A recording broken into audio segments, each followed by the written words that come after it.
When the youngest CEO in the fragrance industry collapses on a Boston street, a struggling florist rushes to help. What happens next defies medical science, threatens both their futures, and proves that some connections can't be explained, only felt. The boardroom on the 42nd floor of Callaway Tower smelled like ambition, leather, and expensive coffee. At least, that's what Etahan Callaway had been told. To him, it smelled like absolutely nothing. Mr. Callaway, the new campaign for Midnight Bloom is projected to increase market share by 18% in the luxury sector, Rebecca Chen, his marketing director, announced with barely contained excitement. Ethan nodded, his sharp grey eyes scanning the presentation on the screen. Charts, demographics, profit margins, these were the languages he spoke fluently. The language of scent, the very foundation of his billion-dollar empire, remained forever silent to him. The focus groups responded particularly well to the top notes of bergamot and jasmine, Rebecca continued. Ethan's jaw tightened imperceptibly. Bergamot, jasmine, words as meaningless to him as ancient Sanskrit. What about the bottle design, he asked, redirecting the conversation to territory where he held actual expertise. Elegant, minimalist, very Callaway. Thomas Park, his design chief, chimed in. At 28, Ethan Callaway was the youngest CEO in the fragrance industry, having inherited Callaway Fragrances at 23 when his father suffered a massive stroke. 5 years of 16-hour days, ruthless business decisions, and an almost supernatural ability to understand markets had transformed the company from a respected Boston institution into a global powerhouse. No one knew his secret. No one could know. Born with congenital anosmia, Ethan had never smelled a single thing in his entire life. Not his mother's perfume, not fresh-baked cookies, not even the salt air of Boston Harbor. He'd built an empire on something he couldn't experience, like a blind man running an art gallery. "Sir, you have a meeting with the board at 3, then the investor dinner at Legal Seafoods at 7, his assistant, David Martinez, reminded him as the meeting concluded. Ethan glanced at his watch, a vintage Patek Philippe his father had given him. 11:47 a.m. He'd been awake since 4:30 as usual. "Cancel lunch. I'll work through," Ethan said, already opening his laptop. David frowned. "Sir, you said that yesterday, and the day before. Your point?" "My point is that you're going to collapse if you don't eat something." Ethan shot him a look that had made junior executives cry. David, to his credit, didn't flinch. He'd been with Ethan since Harvard, one of the few people who'd earned the privilege of speaking candidly. "Fine, 20 minutes. I'll grab something from Faneuil Hall," Ethan conceded. The November air hit him like a slap when he exited Callaway Tower. Boston was preparing for Thanksgiving, and Faneuil Hall Marketplace buzzed with tourists and locals alike. Street performers competed for attention, while vendors hawked everything from clam chowder to Red Sox memorabilia. Ethan loosened his Tom Ford tie slightly, feeling the weight of exhaustion pressing down on his shoulders. He hadn't slept more than 4 hours a night in weeks. The launch of 3 new fragrances, a potential merger with a European competitor, and the constant pressure of hiding his condition had created a perfect storm of stress. He barely registered the crowd around him, his mind still calculating profit margins and market projections. The world tilted slightly, and he steadied himself against a brick wall. Just need food, he thought. Low blood sugar. But the world kept tilting, and suddenly the cobblestones of Faneuil Hall were rushing up to meet him. The last thing Ethan Callaway remembered before everything went black was the sound of a woman's voice, urgent and concerned, calling out, "Oh my God, someone help him!" Maya Bennett had always believed that flowers spoke a language more honest than words. Her small flower cart, positioned near the entrance of Quincy Market, was her kingdom. Modest perhaps compared to the fancy shops on Newbury Street, but it was hers. Every morning at 6, she'd visit the Boston Flower Exchange, carefully selecting each bloom, each stem, imagining the stories they'd tell in someone's home. Today's selection was particularly beautiful. Deep crimson roses from Ecuador, delicate white ranunculus, and her personal favorite, eucalyptus branches that added a wild, unexpected element to any arrangement. "Maya, you're a magician," Mrs. O'Brien, one of her regulars, exclaimed as Maya handed her a bouquet wrapped in brown paper and twine. "My daughter's going to love these." Maya grinned, tucking a strand of her dark brown hair behind her ear. "Tell her congratulations again on the new job." As Mrs. O'Brien walked away, Maya's best friend and part-time helper, Sophie Rodriguez, appeared with 2 cups of coffee from the cafe across the way. "Bless you," Maya said, accepting the cup gratefully. "So, when are you going to tell me about the mystery project in your apartment?" Sophie asked, her eyes twinkling with mischief. Maya felt her cheeks warm. "What mystery project?" "Please. Last week I came by, and your whole place smelled like a garden mixed with a spice market. You had bottles and droppers everywhere. You're making perfumes again, aren't you?" "Maya, you have a gift. Why do you keep hiding it?" "Because gifts without credentials are called fraud," Maya thought but didn't say. Instead, she busied herself rearranging a bucket of sunflowers. The truth was complicated. Since childhood, Maya had possessed an unusual ability. She could smell the individual components in any perfume and recreate them perfectly. More than that, she could create entirely new fragrances that seemed to capture emotions, memories, specific moments in time. But she'd never studied perfumery formally, never attended a prestigious school in Grasse, France, never apprenticed under a master perfumer. She was just a girl from Dorchester who happened to have a weird talent, and the imposter syndrome ate at her constantly. "I make them for fun, Soph. That's all," Maya said firmly. Sophie opened her mouth to argue but stopped, her eyes widening. "Maya, that guy—" Maya turned just in time to see a tall man in an expensive suit stumble near her cart. His face had gone pale, his eyes unfocused. "Sir, are you okay?" Maya called out. He didn't respond. His knees buckled. Maya dropped her coffee and lunged forward, managing to catch him enough to break his fall. They both went down onto the cobblestones, Maya cushioning his head with her arms. "Someone call 911, she shouted. A crowd immediately formed, typical Boston fashion, everyone wanting to help, several people already on their phones. The man's eyes fluttered open, confused and disoriented. They were grey, Maya noticed absently, like storm clouds over the Atlantic. "You're okay," Maya said softly, supporting his head. "Just breathe. Help is coming."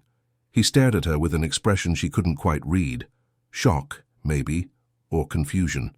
His lips parted as if to speak. Then something extraordinary happened. "You," he whispered, his voice hoarse. "I can smell you." Maya blinked. "What?" "Your perfume. I can smell it." His hand reached up, gripping her arm with surprising strength. "How is that possible?" Before Maya could ask what he meant, his eyes rolled back and he lost consciousness again. The ambulance arrived 7 minutes later, paramedics efficiently loading the mysterious man onto a stretcher. One of them picked up the wallet that had fallen from his pocket and whistled low. "Sophie," the paramedic said, recognizing her from the neighborhood. "You know who this is?" Sophie shook her head, still looking shaken. "Ethan Calloway, the Ethan Calloway, owner of Calloway Fragrances." Maya felt the blood drain from her face. The Ethan Calloway? The man whose company she'd secretly dreamed of working for since she was 16. The CEO who'd been featured in Forbes, Boston Magazine, and practically every business publication in existence. And he'd just collapsed in her arms, saying the strangest thing imaginable. As the ambulance pulled away, sirens wailing, Maya stood frozen among her flowers, his words echoing in her mind. "I can smell you." She looked down at her hands, still trembling slightly, and noticed something she hadn't before. In the chaos, his business card had fallen onto her cart. Sophie picked it up, reading the embossed lettering. "Well," she said slowly, "I think your life just got interesting." Maya took the card, running her thumb over the raised letters of his name. She had no idea how right Sophie was. Ethan woke to the annoying beep of hospital monitors and the unmistakable sterile emptiness of Massachusetts General Hospital. Of course, he only knew it was sterile because people had told him hospitals smelled like disinfectant. To him, it was the same odorless void as everywhere else, except for 7 impossible seconds in Faneuil Hall. "Welcome back to the land of the living, boss." David's voice came from the chair beside the bed. "You gave us quite a scare." Ethan tried to sit up, immediately regretting it as his head spun. "Easy," David cautioned. "Doctor says you're severely dehydrated, malnourished, and running on approximately 3 hours of sleep." Her exact words were, Your client is an idiot who's trying to kill himself. I need to leave, Ethan said, already reaching for the IV in his arm. Absolutely not. David stood, blocking his path. The doctor wants to keep you overnight for observation.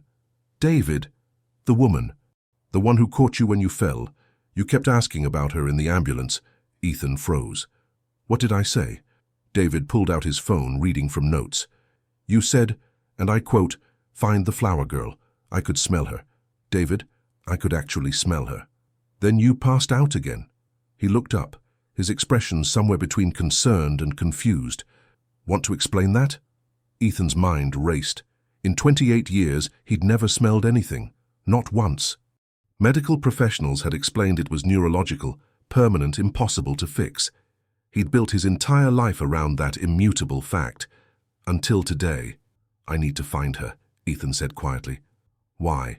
Because something impossible happened, and I need to understand it. David studied him for a long moment. The paramedics said she works at a flower cart in Faneuil Hall. Maya something. Left her cart to ride with you in the ambulance before they sent her back. Maya. Even her name sounded like something delicate and beautiful. I need her contact information. Ethan, what's really going on? Ethan met his assistant's eyes.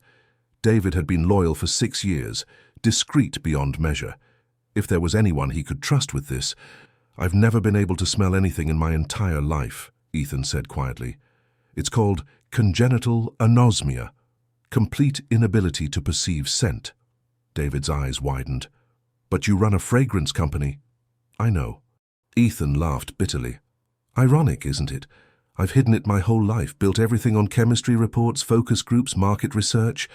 I understand perfume intellectually the way someone might understand music by reading sheet music without ever hearing a note. My God, David breathed. Does anyone else know? My father knew. He's the only one. Until now. Ethan leaned forward intently. David, when I fell, when that woman, Maya, caught me, for the first time in my life I smelled something. It was brief, maybe 7 seconds, but it was real. Flowers and vanilla and something else, something I don't even have words for. That's medically impossible. I know, that's why I need to find her. Maya couldn't stop thinking about the grey-eyed CEO who'd collapsed in her arms. Earth to Maya. Sophie waved a hand in front of her face. You've been staring at that rose for 5 minutes. They were in Maya's small apartment in Jamaica Plain, surrounded by her secret obsession. Glass bottles lined makeshift shelves, filled with essential oils, alcohol, distilled water. Her kitchen table had been transformed into a perfumer's organ, though calling it that felt presumptuous. Real perfumers had trained for years. She was just playing. Sorry, Maya said, setting down the rose. I can't stop thinking about what he said. I can smell you is definitely a weird thing to say to someone, Sophie agreed, sprawled on the futon. Maybe he was hallucinating. You said he looked exhausted. Maybe. But Maya couldn't shake the intensity in his eyes, the wonder in his voice. Her phone buzzed. Unknown number. Hello? Is this Maya Bennett? A professional male voice. Yes? My name is David Martinez. I'm the executive assistant to Ethan Calloway. Mr. Calloway would like to meet with you to thank you personally for your assistance today. Would you be available tomorrow morning at 10? Maya's heart hammered. Yes, I could do that. Excellent. Calloway Tower, 42nd floor. I'll leave your name with security. He hung up before Maya could ask any of the 100 questions suddenly flooding her mind. Sophie sat up. Was that? He wants to meet me, Maya said, staring at her phone. Tomorrow morning, at his office. Oh my God, Sophie squealed. Maya, this is perfect. You could show him your perfumes. He owns the biggest fragrance company in New England. Panic seized Maya's chest. Absolutely not. Why not? Because I'm not a real perfumer, Sophie. I never studied. I don't have credentials or training or... You have talent that's worth more than any degree. Not in the real world, Maya said firmly. In the real world, talent without credentials makes you a fraud. Sophie's expression softened. Your mum really did a number on you, didn't she? Maya flinched. Her mother, a bitter woman who'd never achieved her own dreams, had spent Maya's childhood warning her that pretty girls from Dorchester with big ideas ended up disappointed. Don't get above your station, she'd say. Know your place.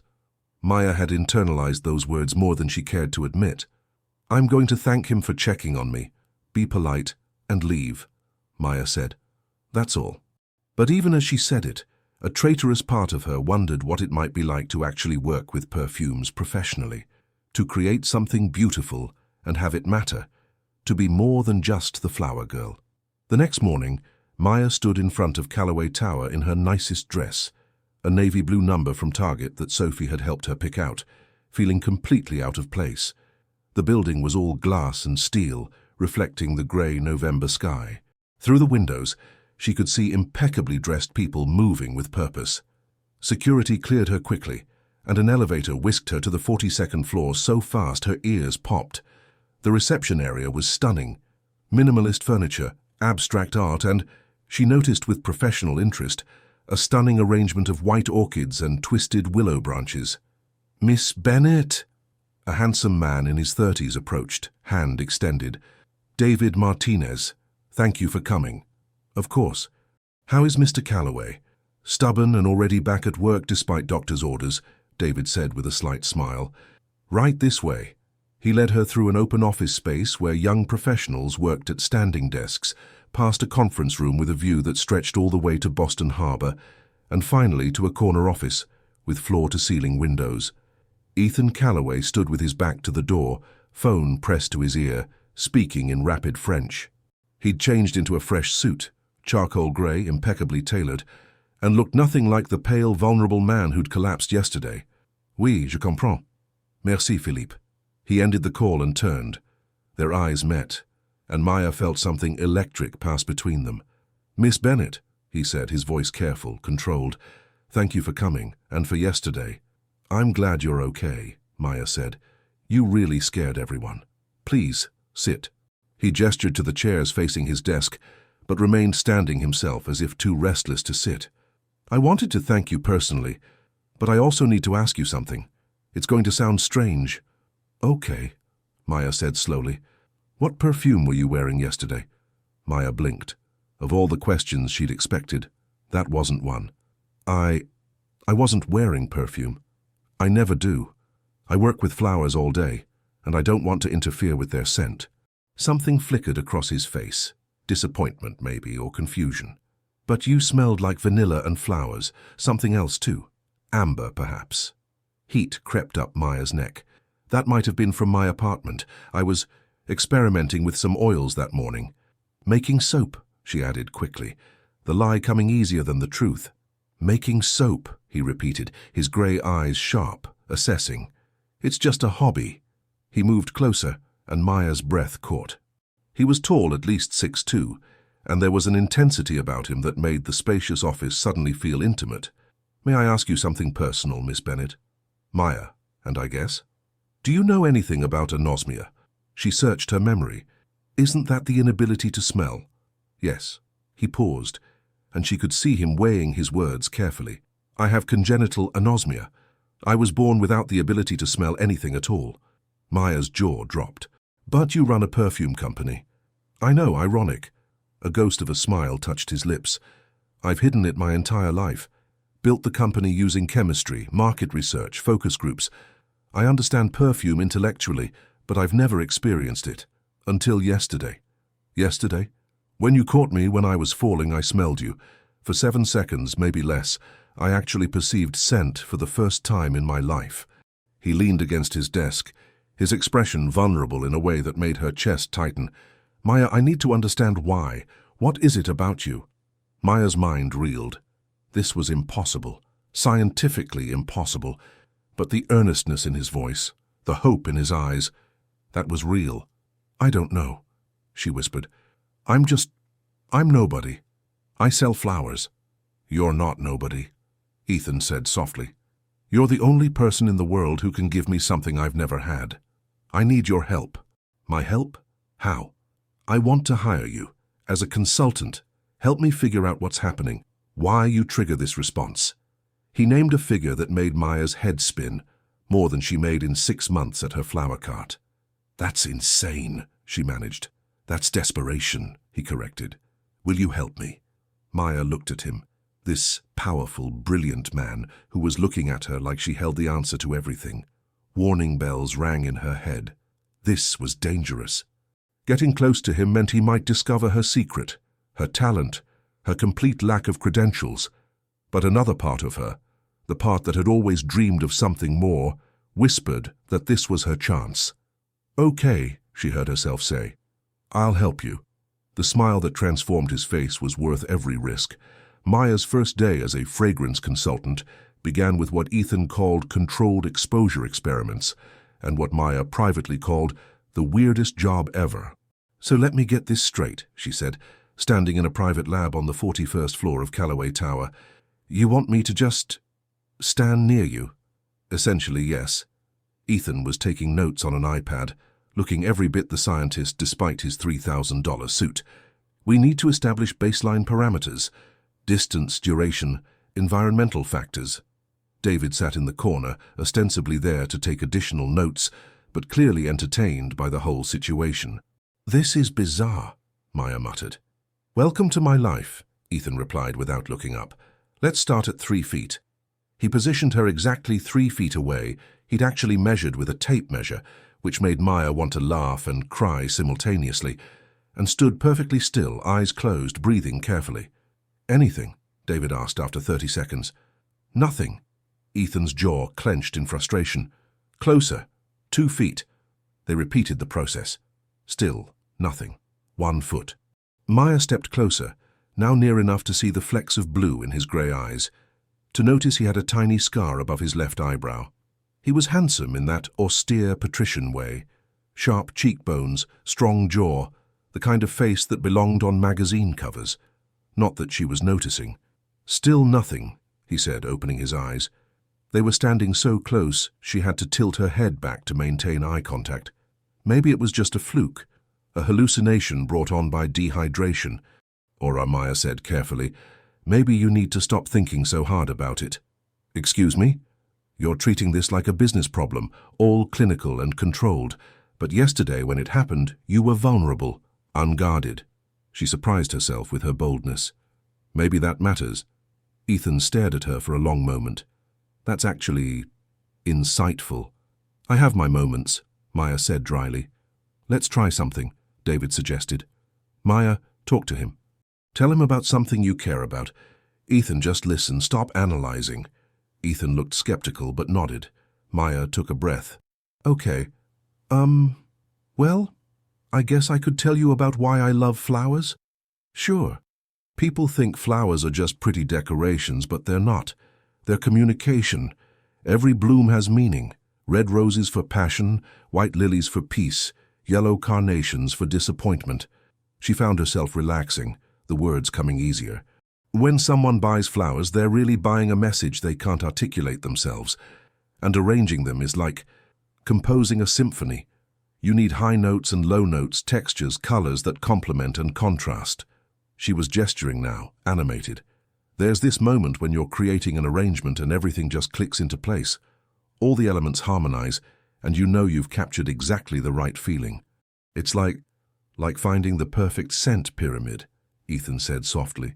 His eyes had closed again, but his expression had changed. Less rigid.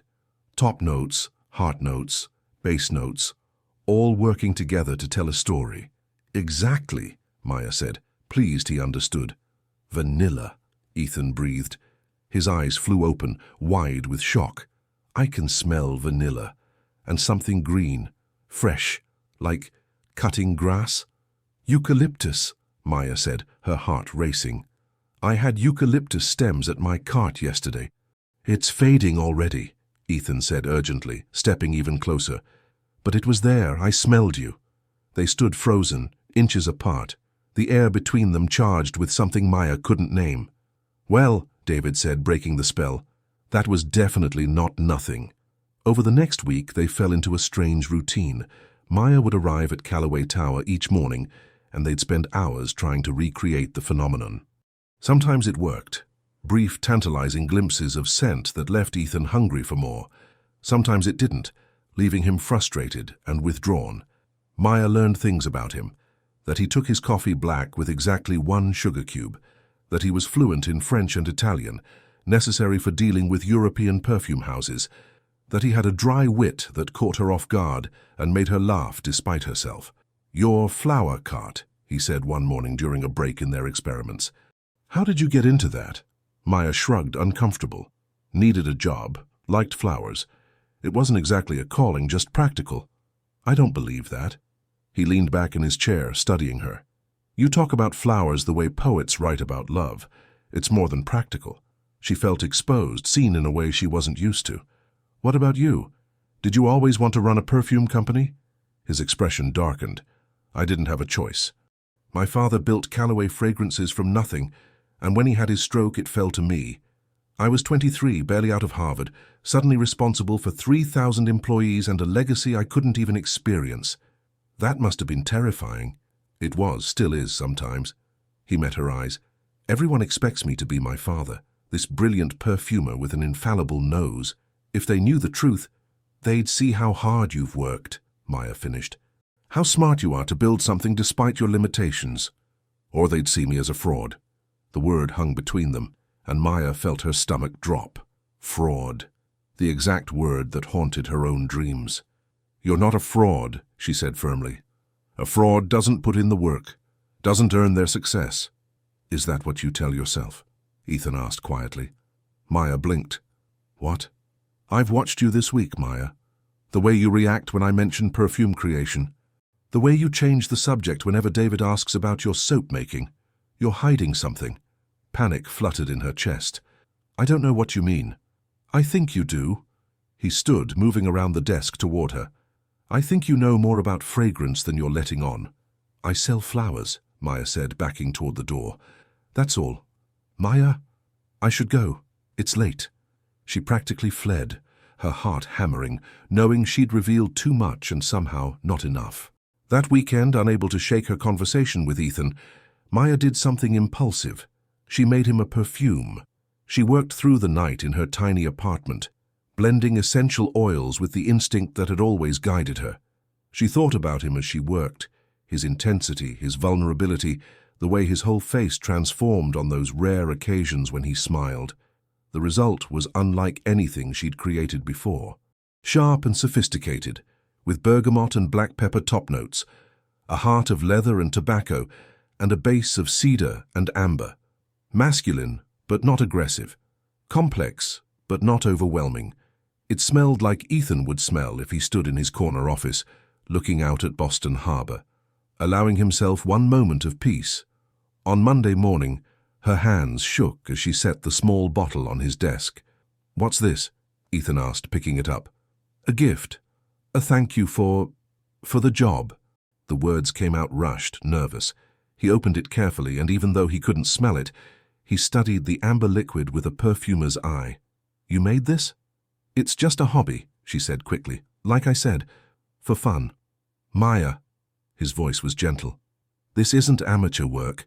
The color, the viscosity, even the way the oil clings to the glass. This was made by someone who knows what they're doing." She said nothing, frozen. "Let me guess," Ethan continued. "You have a natural nose. Maybe since childhood. You can identify individual notes in any perfume, recreate formulas, create your own compositions. But you never studied formally, so you hide it. Call it soap making or a hobby. Anything to avoid admitting you have real talent." Tears pricked Maya's eyes. "You can't possibly understand." "I understand better than anyone," he said. "You think I don't know what it's like to be surrounded by something you love, but feeling like an imposter. At least you have the nose, Maya. You have the gift. You're just too afraid to use it." "Easy for you to say," she shot back, anger flaring. "You inherited your position. Your name opens doors. I'm just a girl from Dorchester with no credentials and no connections. In your world, that makes me nobody." "You're wrong." He set the bottle down carefully. "In my world, talent is everything, and you have it in spades." "I should go," Maya said, turning away. "Wait." His hand caught her wrist, gentle but insistent. "I'm sorry. I pushed too hard. But Maya, please know this. Whatever you choose to do with your gift, it's extraordinary. You're extraordinary." She looked back at him, at the sincerity in those storm-grey eyes, and felt something shift inside her. "The perfume," she said quietly. It's for you. I thought about what you might smell like if you could smell yourself. Strong but not harsh. Complex. A little dark but with light breaking through. Ethan's expression softened into something that made her heart skip. Will you tell me about it? The notes? So she did. And as she described each element, explaining her choices, the story she was trying to tell, something amazing happened. I can smell it, Ethan whispered, his eyes wide. Maya, I can actually smell it. The pepper. It's sharp, almost biting. And underneath, something smooth and warm. The amber and cedar, Maya breathed. They stood together, her wrist still caught in his gentle grip, both of them experiencing something impossible, something miraculous. And Maya realized, with equal parts terror and wonder, that she was falling for him. Absolutely not, Maya said, staring at the dress David had just delivered to her apartment. This costs more than my rent. Sophie, who'd been eating cereal on the futon, nearly choked. Is that Valentino? Mr. Calloway thought you might need something for tonight's dinner, David said diplomatically. The restaurant has a strict dress code. What dinner? Maya demanded. David's expression turned sheepish. Did he not tell you? He's taking you to Mama Maria's, his treat to celebrate your 1-month anniversary as his consultant. 1 month. Had it really been that long since she'd started this strange arrangement?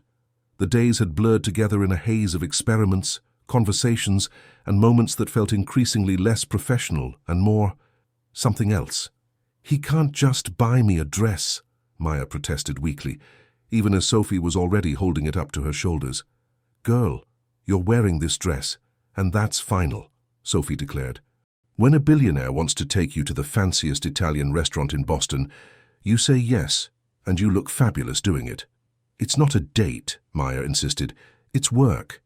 Sophie and David exchanged a look that made Maya want to throw her cereal bowl at both of them. Mama Maria's sat tucked away in the North End, Boston's Little Italy, on a cobblestone street that looked like it had been transported directly from Rome. The restaurant was intimate, warm, with exposed brick walls and candlelight that made everything feel like a secret. Ethan stood when Maya arrived, and the look on his face made the uncomfortable dress suddenly worth it. You look beautiful, he said simply. You clean up okay yourself, Maya replied, trying to keep her voice light despite her racing heart. He'd ditched his usual tie, and the open collar of his white shirt made him look younger, less CEO, and more just. A man. They settled into a corner table, and a waiter immediately appeared with wine. The 2015 Barolo, Ethan told him, then looked at Maya. Unless you prefer something else.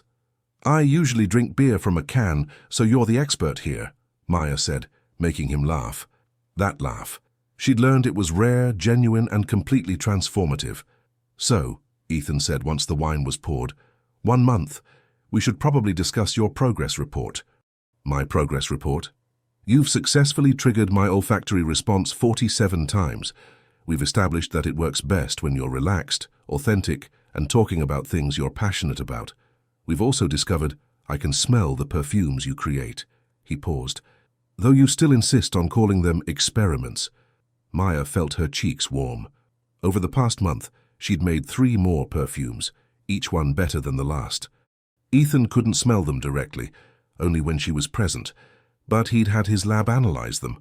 According to his chief perfumer, who'd been told they were samples from a potential new supplier, they were exceptional and unlike anything currently on the market.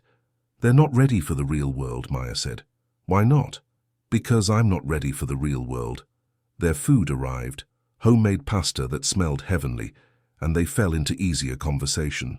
Ethan told her about growing up in Beacon Hill, the pressure of the Calloway name, his father's expectations. Maya found herself sharing stories about Dorchester, her complicated relationship with her mother, her dreams that had felt too big to reach for. My mother used to say that pretty girls from our neighborhood who dreamed too much ended up disappointed, Maya said, twirling pasta on her fork. She worked as a cleaning lady for rich families in Back Bay. Came home every night bitter about lives she'd never have. That must have been hard, Ethan said softly. It made me careful. Too careful, maybe.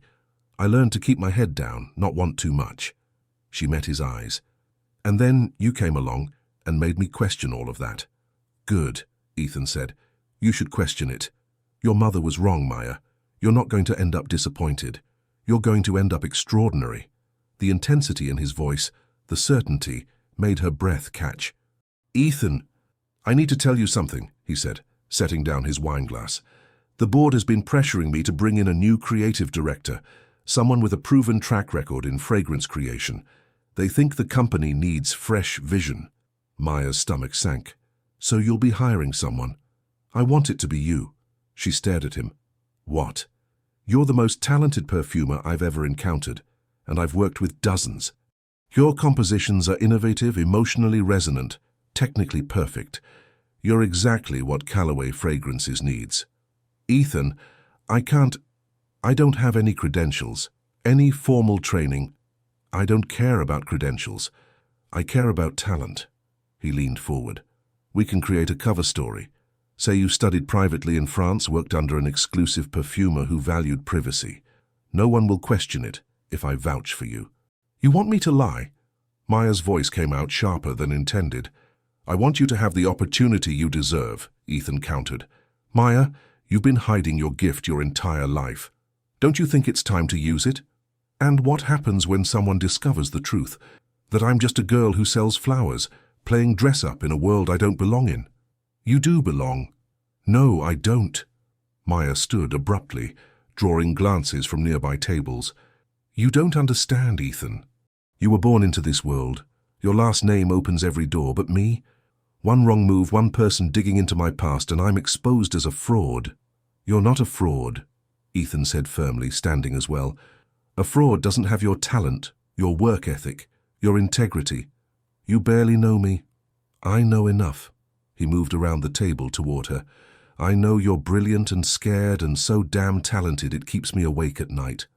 I know working with you this past month has been the best part of my days. And I know... He stopped, something shifting in his expression. What? Maya whispered. I know I'm falling for you, he said quietly. And that probably complicates everything. But there it is. Maya's world tilted. Ethan, you don't have to say anything. I just needed you to know. His phone buzzed, and he glanced at it, frowning. It's David. Emergency at the office. The spell broke. They settled the bill quickly and headed back to Callaway Tower in Ethan's car, the air between them charged with unspoken words. The office was in chaos when they arrived. David met them at the elevator, his expression grim. We have a problem, he said.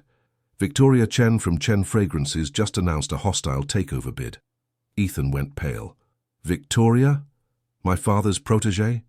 She's offering 40% above current stock price. The board is seriously considering it. Maya knew Victoria Chen by reputation, ruthless, brilliant, and hungry for power. She'd worked under Ethan's father before starting her own competing company. There's more, David said hesitantly. She's claiming she has evidence that you're not qualified to run the company, that you've been hiding a significant disability. Ethan's jaw clenched. She knows about the anosmia. How? Maya breathed. My father must have told her years ago. Ethan's hands curled into fists. She's planning to use it to undermine me with the board, make them doubt my competence. What do we do? David asked.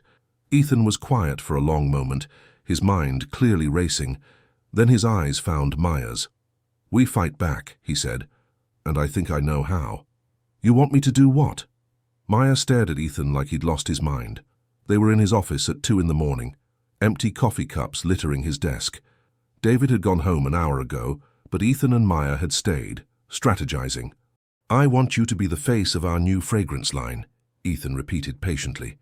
We launch a signature collection created by you, announce you as our new creative director, and show the board that Callaway Fragrances is innovating under my leadership.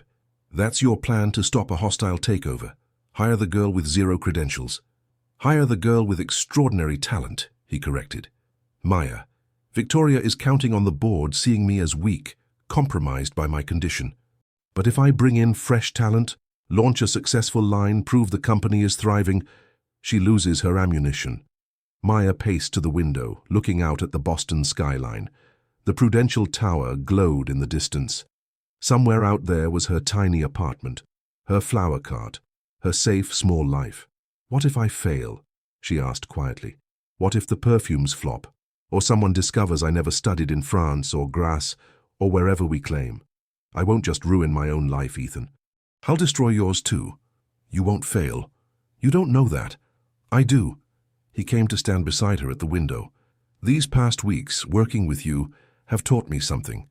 Talent like yours doesn't need validation from institutions. It validates itself. That's romantic and completely naive, Maya said, but there was no heat in it.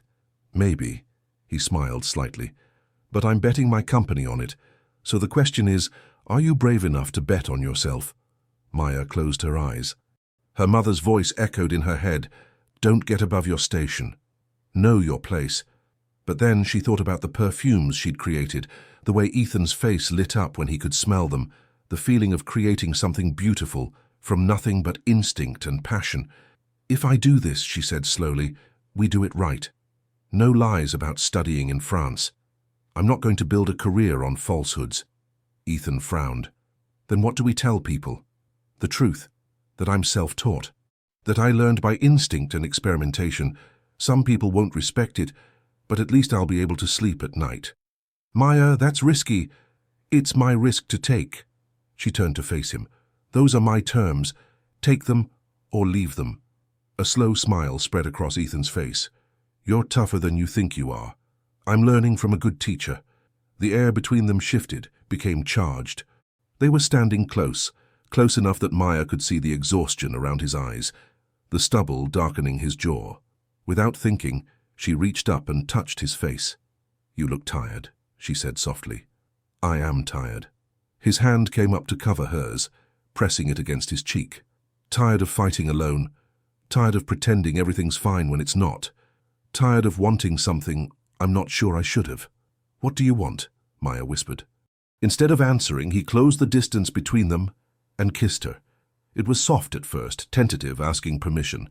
Then Maya's hand slid into his hair, and the kiss deepened, became urgent. She tasted coffee and something uniquely him, felt the barely restrained intensity in the way he pulled her closer.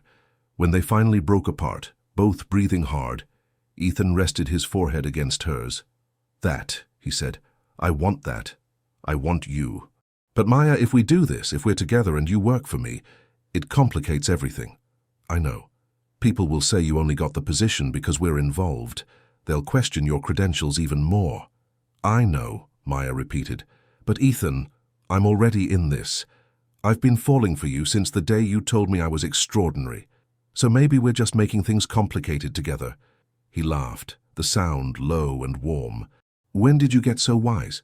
Somewhere between the hostile takeover and the 2 a.m. strategy session. She kissed him again, softer this time. Let's do this. The fragrance line, the truth about my background, all of it. But we do it together. Together, Ethan agreed. The next morning, Maya arrived at Sophie's apartment to find her friend, waiting with bagels, and an expression that said she knew everything. You slept with him, Sophie announced, before Maya even closed the door. I did not, Maya protested, then paused. How do you always know these things? Because you're glowing like someone who got kissed thoroughly at 2 a.m. by a billionaire CEO. Sophie handed her a bagel. Spill. Everything. So Maya did. The dinner, the confession, Victoria's takeover attempt, the job offer, the kiss. All of it. This is like a telenovela, Sophie breathed when Maya finished. You're living in an actual telenovela. That's not helpful. Okay, helpful version. You're in love with him, he's in love with you, and you're about to become a big deal perfumer. This is good, Maya. This is everything you've wanted but been too scared to reach for. What if I fail? The question came out small, vulnerable. Sophie took her hands. Then you fail, but at least you'll fail trying, which is a hell of a lot better than wondering what if for the rest of your life. The board meeting was scheduled for Friday. 3 days for Maya to create a signature fragrance that would convince the board to reject Victoria's takeover and keep Ethan as CEO. No pressure. She worked around the clock, turning her apartment into a proper laboratory. Ethan had supplies delivered, professional equipment, rare essential oils, chemical compounds she'd only dreamed of working with. Sophie moved in temporarily to make sure she ate and slept. Tell me about the perfume, Ethan said during one of his nightly calls. He'd been stuck in back-to-back meetings with lawyers and board members, but he called every evening at 10. It's a women's fragrance, Maya said, examining a test strip she'd just created. Something powerful but not aggressive. I keep thinking about Boston, about the city itself. The salt air from the harbor, the old brick buildings, the gardens in spring. Urban romance, Ethan mused. Exactly. Top notes of bergamot and sea salt. Heart notes of rose and jasmine, but not sweet, green, almost sharp. And the base one, she smiled. Amber, sandalwood, and a touch of tobacco from the old cigar shops in the North End. It sounds perfect. It sounds like I'm terrified, Maya admitted. Ethan, what if the board hates it? What if they think I'm just some girl you're sleeping with who got promoted above her station? First, we're not sleeping together. Yet. She could hear the smile in his voice. Second, they're going to love it because it's brilliant. And third, the board respects talent and results, that's all that matters. I wish I had your confidence. You do. You're just scared to use it. He paused. Maya, whatever happens Friday, know that I'm proud of you. Not because you might save my company, but because you finally stopped hiding. After they hung up, Maya stood in her apartment surrounded by bottles and test strips, and the physical evidence of her secret talent laid bare. She was done hiding. Friday morning dawned cold and clear. Maya dressed carefully in a black sheath dress Sophie had helped her pick out. Professional but not trying too hard. She carried the perfume in a sleek bottle David had sourced, simple and elegant. The boardroom was intimidating. 12 people sat around a massive table, most of them old enough to be her parents. Ethan sat at the head, looking every inch the CEO in a charcoal suit, but she could see the tension in his shoulders. Victoria Chen sat to his right, beautiful and predatory in a red power suit. She looked at Maya like a cat eyeing a mouse. Ladies and gentlemen, Ethan began, thank you for coming. As you know, Victoria has made an offer to acquire Callaway Fragrances. Before you make your decision, I'd like to present our new direction. Maya Bennett, our creative director, has created what I believe will be our signature fragrance for the next decade. Maya stood on shaking legs, every eye in the room fixed on her. Miss Bennett, said Charles Whitmore, the board chairman, an elderly man with kind eyes. Your resume indicates you're self-taught, no formal education in perfumery. That's highly unusual. It is, Maya agreed, her voice steadier than she felt. I learned through experimentation, instinct, and a lifetime of working with scent. I understand if that makes you skeptical. It makes me curious, Victoria interjected, her voice honey-sweet. Tell me, Miss Bennett, what makes you qualified to lead creative direction for a company with 80 years of history? Maya met her eyes. Passion, talent, and a belief that the best art doesn't always come from traditional paths. She opened the bottle, and the perfume's scent filled the room. Maya watched the board members' reactions. Surprise, interest, approval. It's called Harbor Light, Maya said. It's Boston in a bottle. The salt air and old brick, the romance and grit, the way the city feels both historic and alive. It's who we are. Silence fell. Then Charles Whitmore smiled. It's exceptional, he said simply. Miss Chen, your offer is generous, but I believe Callaway Fragrances is exactly where it needs to be. The vote was 9-3 in Ethan's favor. Victoria's smile never wavered, but her eyes promised this wasn't over. She left with a curt nod, leaving Maya and Ethan to face the congratulations of the board. They'd won. For now. 3 months later, Maya stood in the Callaway Fragrances flagship store on Newbury Street, watching customers line up to buy Harbor Light. The launch had exceeded every projection. Fashion magazines called it revolutionary. Beauty influencers declared it the scent of the year. Even the notoriously harsh critics at Fragrance Foundation gave it a rare perfect score.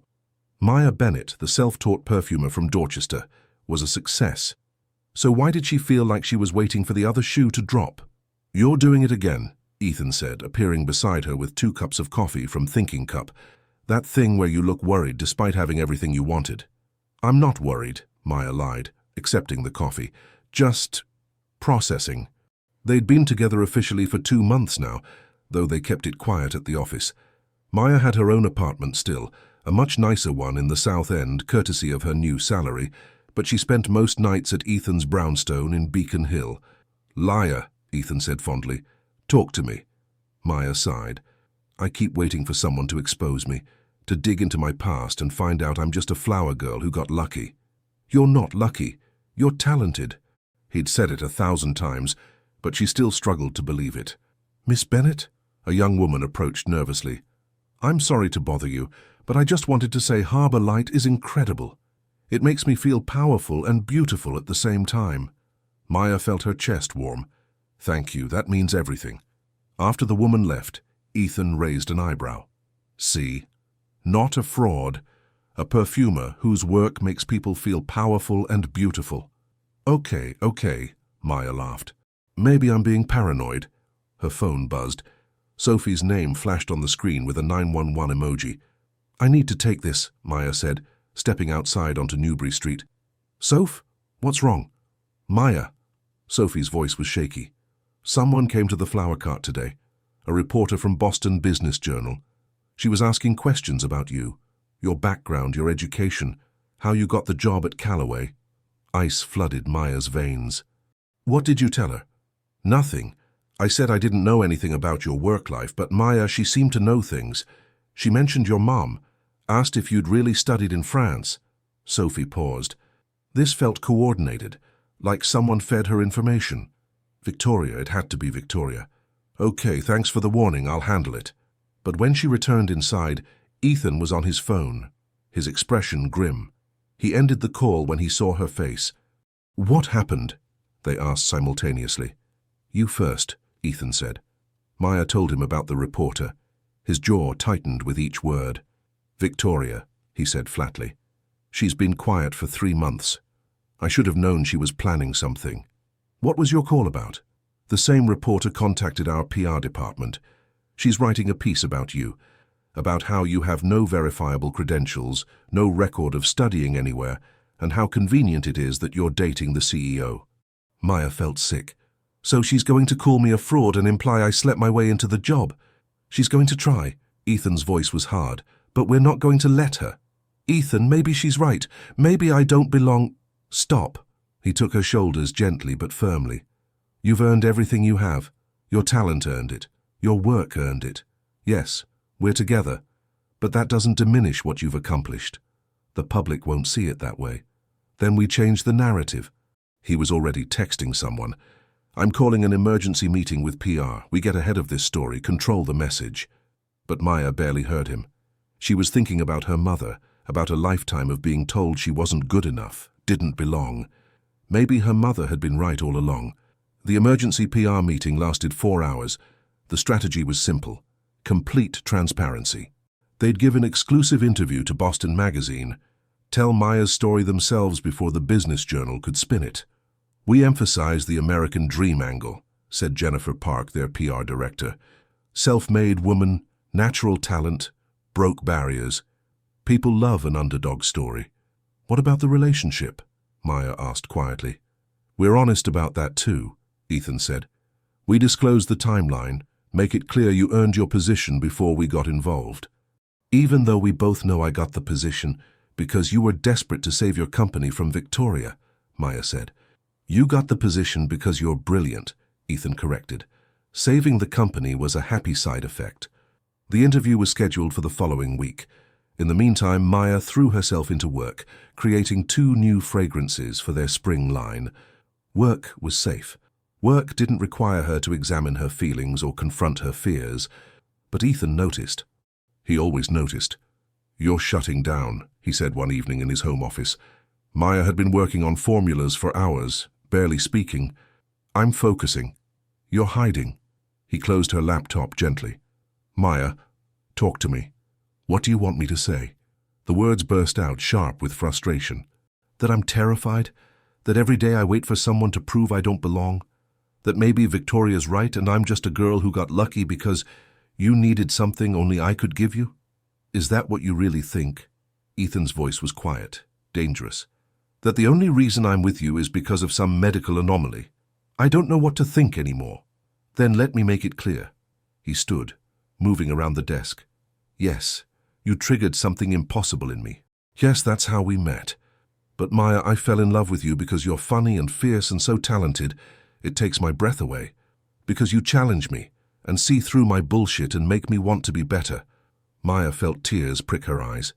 Ethan, I fell in love with the woman who creates perfumes that tell stories, who talks about flowers like poetry, who was brave enough to risk everything on a gift she'd been hiding her whole life. He cupped her face. The anosmia thing? That's just how we met. It's not why I love you. You love me, Maya whispered. Desperately, inconveniently, completely. He smiled. I thought that was obvious. I love you too, Maya said, and kissed him like it was the first time, and the last time, and every time in between. The Boston Magazine interview ran the following Thursday. The headline read, "The Nose That Broke All the Rules, Maya Bennett's Unconventional Rise in the Fragrance World." It was honest, thorough, and painted Maya as exactly what she was, a talented woman who'd taken an unconventional path to success. The response was overwhelmingly positive. Social media exploded with support. Other self-taught artists reached out to share their stories. Maya was in her office reading the comments when David knocked on her door.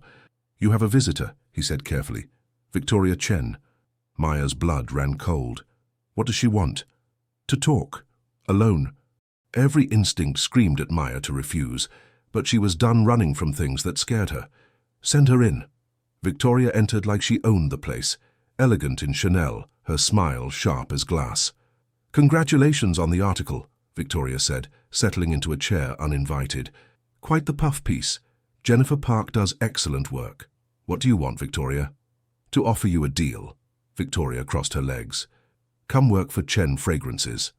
I'll triple your salary, give you complete creative control, and you'll never have to worry about being Ethan Calloway's girlfriend who got a job."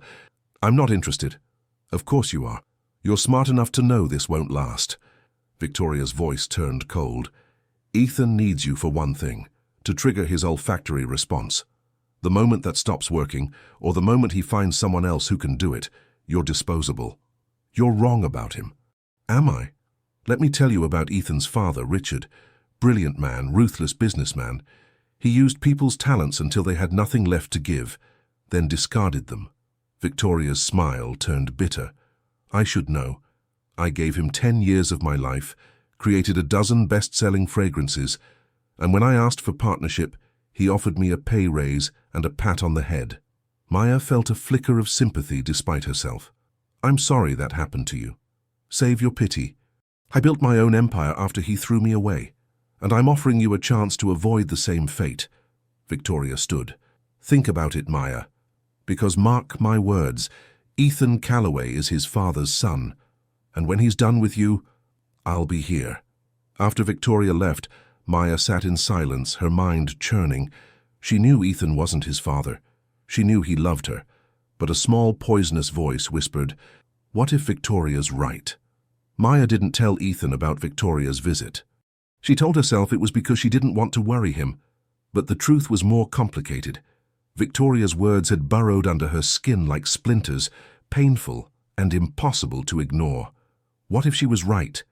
What if Maya was just useful? The doubts manifested in small ways. She worked longer hours creating new fragrances obsessively, as if proving her worth through productivity.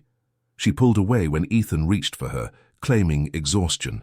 She stopped sharing her ideas freely in meetings, suddenly self-conscious about every contribution. "Maya, what's going on?" Ethan asked one night in his brownstone. She'd been staring at her laptop for an hour without typing a word. "Nothing. Just tired." "You've been just tired for 2 weeks." He closed her laptop. "Talk to me, please." "I'm fine, Ethan." "You're not fine. You're shutting me out." His voice held frustration and hurt.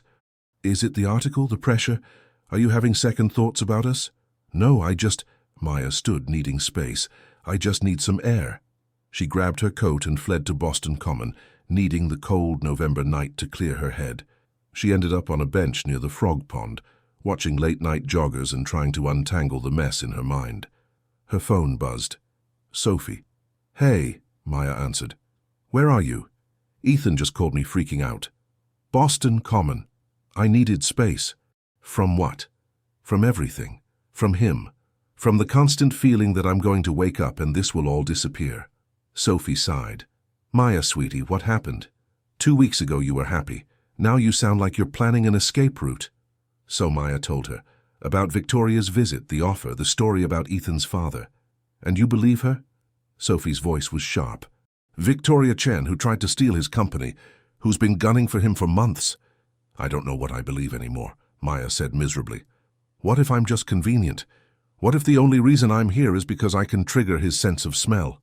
Then test it, Sophie said simply. Ask him directly. Stop torturing yourself with maybes and what-ifs. After they hung up, Maya sat in the cold, thinking. Sophie was right.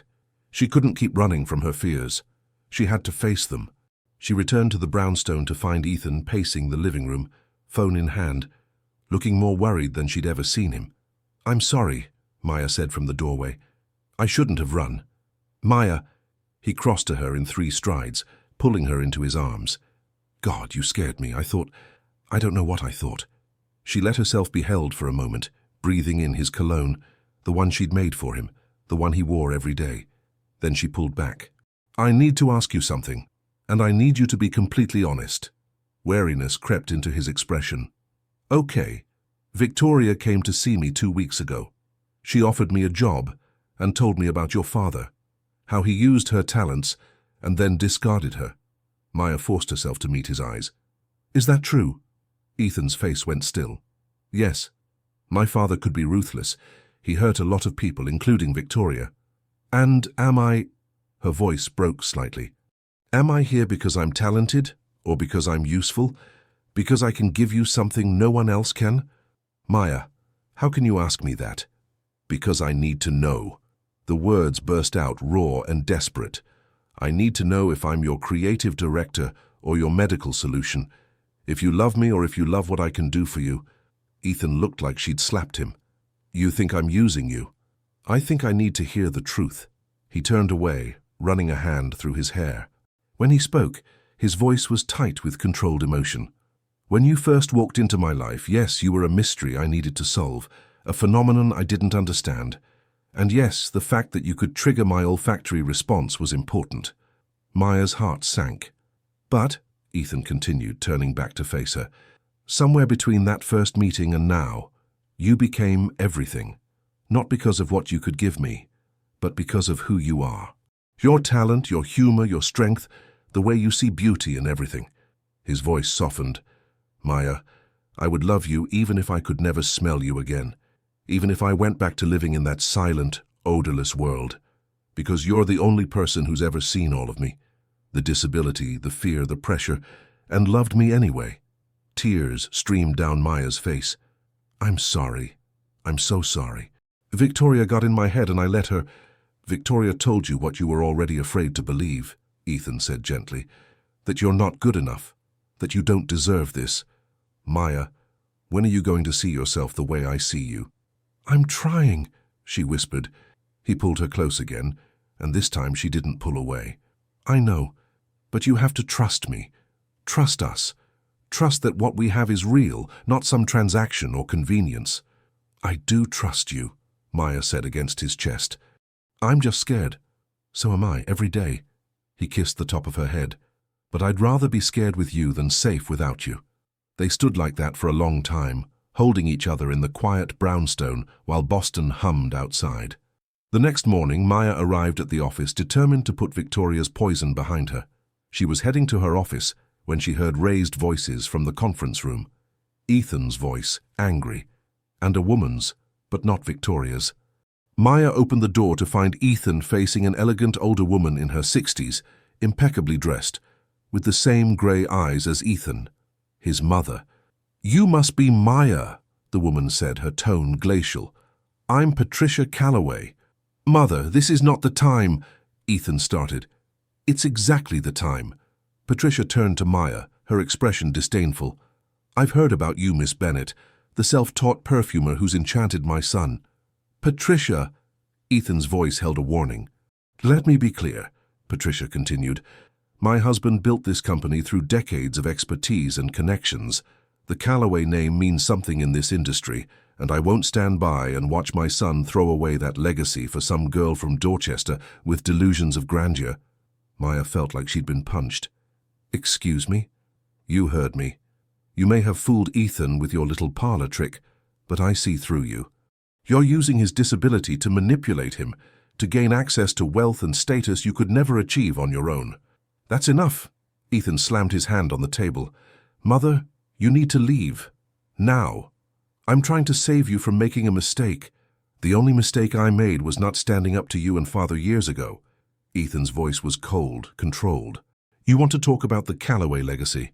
Father built his empire on other people's talents, taking credit for work he didn't do, using people until they broke. That's not a legacy I'm proud of. Patricia's face went white. How dare you? I dare because it's true. And Maya is nothing like what you're accusing her of being. She's the most talented perfumer I've ever worked with. She earned her position through merit, and she makes me happier than I've ever been. He moved to stand beside Maya, taking her hand. If you can't accept that, then you're not welcome here. Patricia looked between them, her expression a mixture of shock and fury. You're choosing her over your own family? I'm choosing my own life over your expectations. Ethan's grip on Maya's hand tightened. Now please leave. After Patricia swept out, Maya turned to Ethan, her heart breaking at the pain in his eyes. I'm sorry, she said. I'm so sorry you had to. Don't apologize. He pulled her into his arms. She's wrong about you, about everything, and I meant what I said. You're my choice, Maya, every time. But as Maya held him, she couldn't shake the feeling that choosing her had cost him something important, something she could never give back. That evening, Maya sat in her apartment, the first time in weeks she'd spent a night alone. She needed space to think, to process. Her phone rang. Unknown number. Hello? Maya Bennett? A professional female voice. This is Dr. Sarah Chen from Mass General Neurology Department. I was reviewing Ethan Calloway's medical files for an unrelated consultation when I noticed something interesting about his case. Maya's pulse quickened. Okay? His anosmia is congenital, yes, but the medical notes indicate it might be psychosomatic in origin, meaning the physical structures are intact, but psychological trauma is blocking his sense of smell. Dr. Chen paused. Has he ever mentioned experiencing traumatic stress in early childhood? No, he's never said anything. I'm not his primary physician, so I can't speak to specifics. But if his condition is psychosomatic, then it's possible certain triggers, emotional, psychological, could temporarily override the block. That might explain why he can smell in your presence. After the call ended, Maya sat in stunned silence. It wasn't her perfumes. It wasn't some medical miracle. It was psychology, emotion. The fact that with her, Ethan felt safe enough to let down walls he'd built since childhood, which meant Victoria had been wrong, and Patricia had been wrong. Ethan didn't need Maya because of what she could give him. He just needed her. Maya found Ethan on the roof deck of his brownstone, staring out at the Boston skyline. The December air was bitter cold, but he didn't seem to notice. Your assistant said you've been up here for 2 hours, Maya said softly, joining him at the railing. Just thinking. He didn't look at her. About my mother, about what she said. Maybe she's right, Maya. Maybe I am selfish for dragging you into my complicated life. Stop. Maya took his hand. I need to tell you something. I got a call from a neurologist at Mass General. She explained everything. The psychosomatic diagnosis, the childhood trauma theory, what it all meant. Ethan was quiet for a long time. When he finally spoke, his voice was rough with emotion. When I was 6, my father caught me crying because the other kids at school were talking about how cookies smelled, and I couldn't understand. He told me Calloways don't show weakness, that I needed to be stronger, smarter, better than everyone else to compensate. Ethan's jaw clenched. From that day on, I learned to hide everything, every fear, every vulnerability, every moment of doubt. I built walls so high, I forgot what it felt like to be vulnerable. Maya squeezed his hand, letting him continue. Then you caught me when I fell, literally and figuratively, and for the first time in 22 years, I felt safe enough to let those walls crack. He finally looked at her, his eyes bright with unshed tears. It was never about your perfumes, Maya. It was always about you making me feel like I could be myself. Broken parts and all. You're not broken, Maya said fiercely. You're human. And Ethan, I need you to hear this. I don't need you to smell me. I don't need you to experience my perfumes. I just need you. Even after everything? My mother, Victoria, all the complications? Especially after everything. Maya cupped his face. You chose me over your mother's approval, over legacy and expectations. You defended me when your whole world told you not to. That's not selfish, Ethan. That's the bravest thing anyone's ever done for me. He kissed her then, deep and desperate, and Maya tasted salt. His tears or hers, she couldn't tell. I love you, he whispered against her lips. God, Maya, I love you so much. I love you too, all of you. The brilliant CEO and the scared little boy. The man who built an empire and the man who's learning it's okay to need someone. They stood wrapped in each other as snow began to fall over Boston, soft and silent. 6 months later, Maya stood in the Boston Convention Center, surrounded by the fragrance industry's elite. The annual Fragrance Foundation Awards ceremony was in full swing, and she was wearing a stunning emerald gown Sophie had helped her pick out. Nervous? Ethan murmured beside her, looking devastatingly handsome in a tuxedo. Terrified, Maya admitted. Harbor Light had been nominated for Fragrance of the Year. When they announced her name as the winner, Maya's hands shook as she walked to the stage. The applause was thunderous. Thank you, she said into the microphone, her voice steadier than she felt. A year ago, I was selling flowers in Faneuil Hall, hiding a gift I was too scared to share. I want to thank Ethan Calloway for seeing my potential when I couldn't see it myself, for teaching me that talent without credentials is still talent. That unconventional paths can lead to extraordinary places. She found his eyes in the crowd. But mostly for showing me that being vulnerable isn't weakness. It's the bravest thing we can do. The applause grew louder, and Maya saw several people wiping their eyes. After the ceremony, they escaped to a quiet corner of the after-party. That was quite a speech, Ethan said, handing her champagne. I meant every word. Maya clinked her glass against his. Thank you for believing in me. Always. He reached into his pocket. Actually, I have something for you. He pulled out a small velvet box, and Maya's heart stopped. Before you panic, Ethan said quickly. This isn't a ring. Not yet, anyway. I know we've only been together 8 months, and you need time, and I'm not trying to rush. Ethan, Maya laughed. Show me. He opened the box to reveal a delicate gold necklace with a small vial pendant. It contains Harbor Light, Ethan explained. Your first creation as a professional perfumer. I wanted you to have a reminder that you did this. You took a chance on yourself and changed everything. Maya's eyes filled with tears. It's perfect. As he fastened it around her neck, she felt the weight of the pendant settle against her heart, a physical reminder of how far she'd come. I have something for you too, Maya said. She pulled a small bottle from her clutch. I've been working on this for months. It's for you. Ethan took it carefully, examining the amber liquid. What is it? Try it. He applied a small amount to his wrist, and his eyes widened. I can smell it. Citrus and wood, cedar, bergamot and sandalwood, with notes of black tea and rain. Maya smiled. It's called Beacon, for Beacon Hill, where you live, for being a beacon when I was lost, for light breaking through darkness. Ethan's expression was awed. Maya, this is incredible. It's for your personal line. We launch next spring. She grinned. I already cleared it with the board. He laughed, pulling her close. Have I mentioned I love you? Once or twice. Maya kissed him softly, but I never get tired of hearing it. 1 year later, Maya stood in her corner office at Calloway Tower, now Calloway and Bennett Fragrances, after Ethan had insisted she become a full partner, looking out at Boston Harbor. Her flower cart was long gone, run by a young woman Maya mentored. Her mother had called once after seeing her on the cover of Vogue. The conversation awkward, but a start. Sophie was now head of retail operations, living her best life. And Ethan, ready? He asked from the doorway.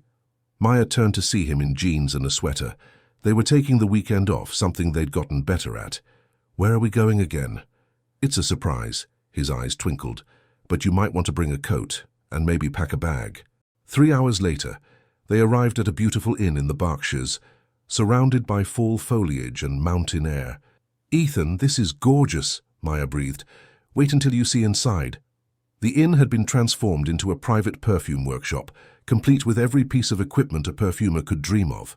I thought we could create something together, Ethan said.